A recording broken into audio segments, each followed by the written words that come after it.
Padang macet ya guys, Padang Lubuk Alung macet ya guys. Yang mau ke Lubuk Alung malam ini hati-hati, hari hujan jalan macet. Yo di Palapa kok. Macet sekali guys. Sangat macet guys. Pada malam hari ini yang mau ke Padang hati-hati, hari hujan, gerimis-gerimis, macet pula di jalan. Ini yang rute dari Padang ya guys, yang dari rute ke Padang, dari Padang ke Lubuk Alung nih macet nih guys. Kalau kami arahnya arah ke Padang nih guys. Gerimis.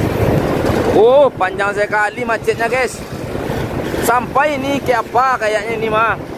Ke Jembatan Layang bentuknya nih, Jembatan Layang Padang, bandara. Masih macet guys, masih macet. Waduh panjang kali macetnya guys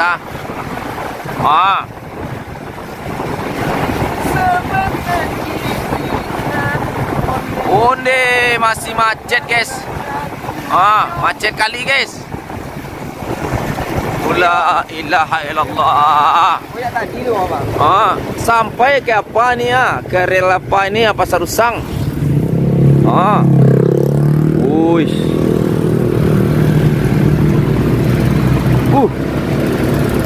Onde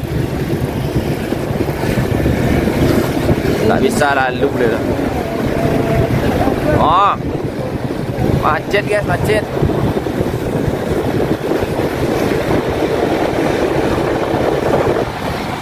Lap kamera stay lo guys, karena hujan kira guys pasti lah kapu masih macet nih guys. Pasti lah kapu kamera tadi guys, kira macet guys. Kira apa kan ya hujan kira guys. Iya panjang macet panjang-panjangnya macet macet guys, macet. Padang Lubuk Alung macet guys. Lubuk Alung Padang macet. Macet total. Pada malam hari kini kok macet total. Masih macet, masih macet. Masih macet.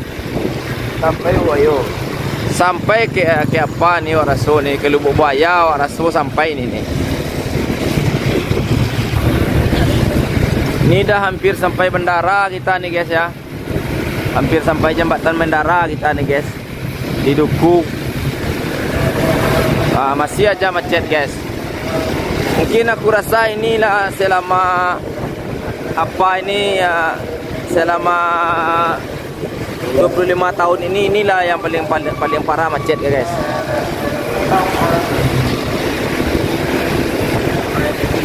Masih macet guys.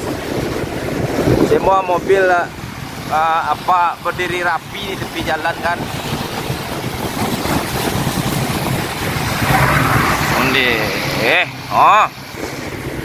Yo para macet guys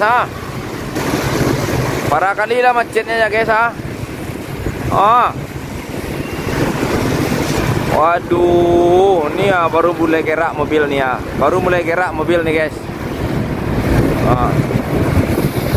Baru mulai gerak mobil nih guys. Sampai di mana lah ini macetnya ya guys ya. Kamera saya kena air hujan pula nih guys Agak ngeblur gambarnya guys.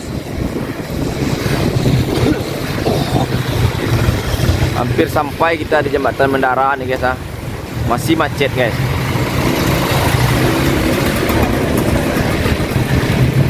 Berakhir di sini macetnya guys. Alhamdulillah aman nih guys.